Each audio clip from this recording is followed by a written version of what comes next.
Welcome VeloTour fans and players to the Amstel Gold Race. This is the first of 3 Ardennes classics, all hilly races, well suited to the punchers, and an exciting way to kick off the second half of the season. A breakaway of 6 off the front, around a minute ahead of the chasing peloton, so they'll be caught sooner than later. There's been a bit of a split here. See Pascal Richard of Bianchi, he's been caught out. I want to get him back in the fold because he's an outside contender today.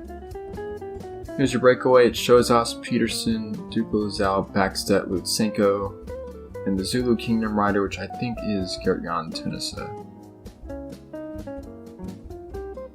In the peloton, it's the teams Blackberry, Bianchi, Campagnolo, and Evian doing a lot of the chasing. There's the big favorite, Julian Alaphilippe. He's a big favorite for all 3 of these classics. Blackberry must be feeling good about their chances to ascend the leaderboard. Be surprised if Alaphilippe doesn't win at least one of these races. So Blackberry well set up. They got a good team here to support their leader. 55 kilometers to go. Things won't get too terribly hard until around 35 k's to go. That's the true finale of the Amstel Gold Race, and I think we'll see a reduced group sprint right at the end. But in these Ardennes races, things get very messy. Inside the last 20 or so kilometers, the race really falls apart, so they can be a little hard to predict. There's Ockers, one of the other big contenders. Now is the time for him to shine for Bianchi Campagnolo. In the early part of the season, it was Gianluca Bordolami, their big leader in the cobbled races. And now that we're entering the hills, it's up to Stan Ockers, the Belgian.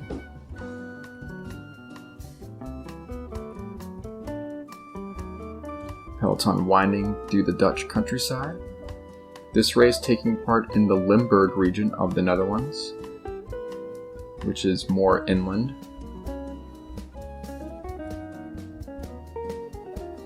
One of the breakaway riders has dropped. I believe that was Backstedt of the Fiat team. The other 5 on their way back into the fold. So another failed escape for the break. They will get better chances in the upcoming stage races, I'm sure. As Sylvain Chavanel comes to the front. Part of the peloton still split off. Looks like there's plenty of firepower, especially with Vyacheslav Ekimov in that group, so I think they'll get on the back of this group. So they go up and over another small hill.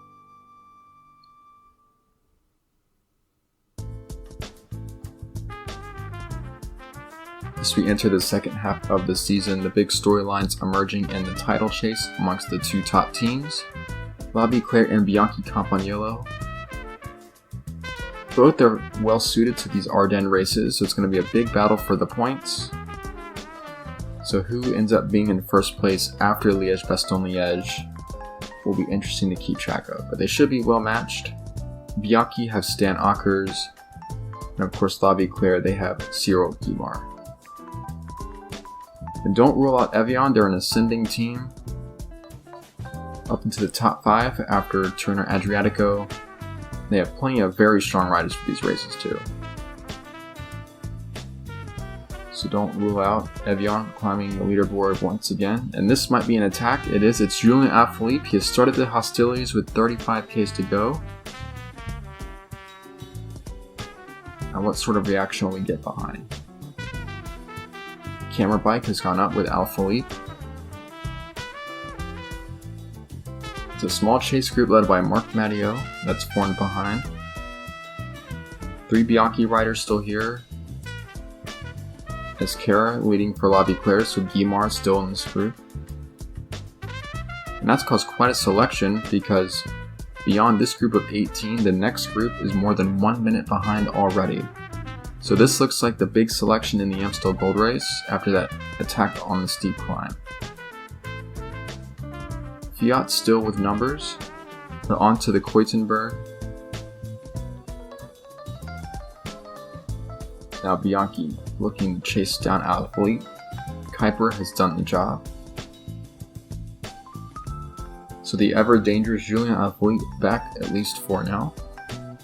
A few kilometers of flat road, and then we'll get a couple sharp hills towards the finish. Now to Kelme rider, Rudy Altig launching a move of his own. The other riders all over it though, it's been brought back swiftly. As more riders popped off the back one by one.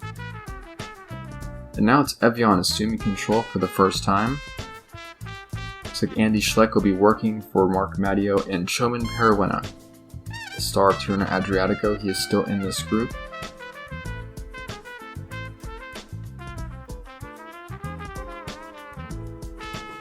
Philippe Gilbert still here for Adidas, and one Ceramicus rider which I would imagine is Dmitry Konishev, and he is a dangerous rider to bring to the finish.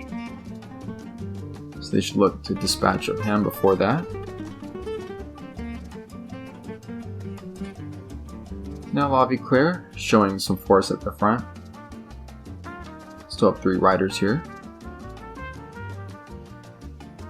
Guimard and De Wolf, those are their top 2 options for this race. And it looks like Guimard is launching a move on the Cowbird.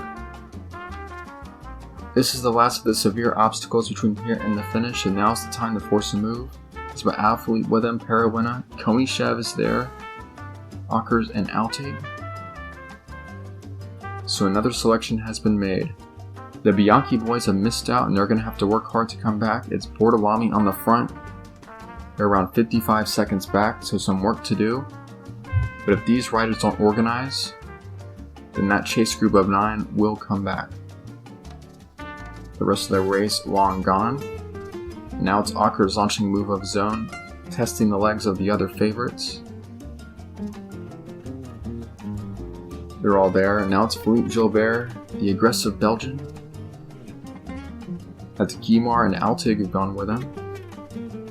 But once again, they've all marked the attacks of each other. So this group of 7, with just under 10 kilometers to go, still working together. I think that other group of 9 from behind is not going to come back. So it's down to these 7. A flat road, and then pretty much a false flat up to the finish.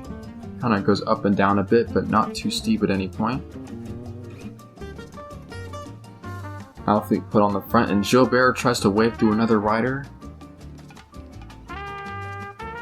Philippe Gilbert has launched a big attack with around 7 Ks to go. It's Altig who's forced to chase.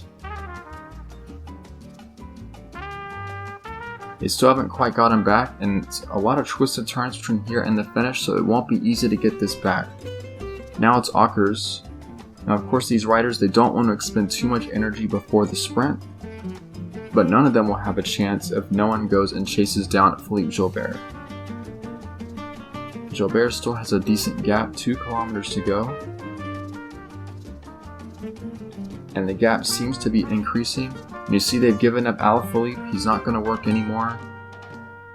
He's tried to wave everyone else through and they aren't having it, and Philippe Gilbert has made the solo move. And Adidas get their first victory of this season thanks to a late attack from Gilbert. Alaphilippe will win the sprint for 2nd. Chomin Peruena gets 3rd, Konishev 4th, and Cyrille Guimard rounding out the top 5. So Gilbert attacking out of that group of 7 at the end, taking the points for Adidas. The next group on the road finishing more than 2.5 minutes back. The Bianchi riders sprinting for those extra points. So a pretty good day for that team. They got 3 riders in the top 10 today.